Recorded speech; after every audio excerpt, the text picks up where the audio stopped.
किसी ने नन्हे कृष्ण को मारा। वो कभी एक पवित्र राजकुमारी थी और उसने भगवान को दूध पिलाने की इच्छा भी की थी, लेकिन साथ ही उन्हें जहर देने का संकल्प भी। ऐसा क्यों? चलो जानिए पुतना के पिछले जन्म की कहानी। एक समय की बात है, दैत्यराज महाबली का राज्य था। धन, शांति और दान से भरा हुआ। उनकी एक सुंदर और कोमल हृदय वाली बहन थी, रत्नमाला। रत्नमाला बहुत ही दयालु थी, बच्चों से बहुत प्रेम करती थी। एक दिन सब कुछ बदल गया। भगवान वामन एक छोटे से ब्राह्मण बालक के रूप में बलि राजा के यहाँ आए। छोटा सा शरीर, कोमल मुस्कान, आंखों में दिव्यता। रत्नमाला ने जैसे ही उन्हें देखा, उसका हृदय पिघल गया। काश ये बालक मेरा होता, मैं इसे अपना दूध पिलाती। उसे देखकर एक पवित्र माँ का भाव जाग उठा। लेकिन अगले पल सब कुछ बदल गया।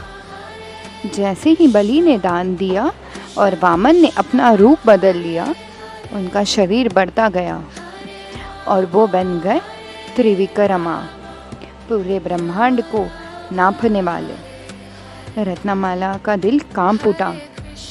ये कौन है जो मेरे भाई को हराने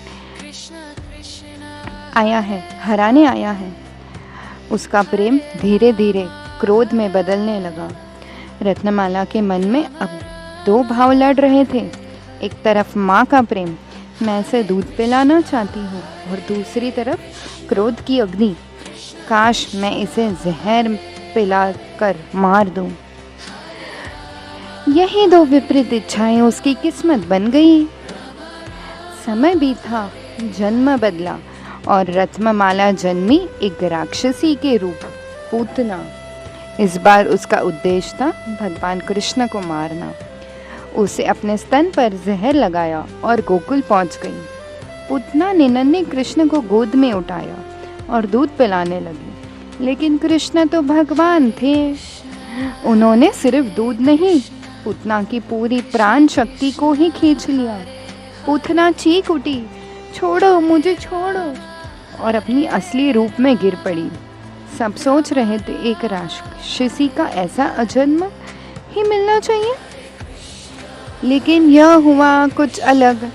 भगवान कृष्ण ने उसे मोक्ष दे दिया, क्योंकि उसने माँ के भाव से दूध पिलाने की इच्छा की थी, चाहे उसमें जहर क्यों न हो।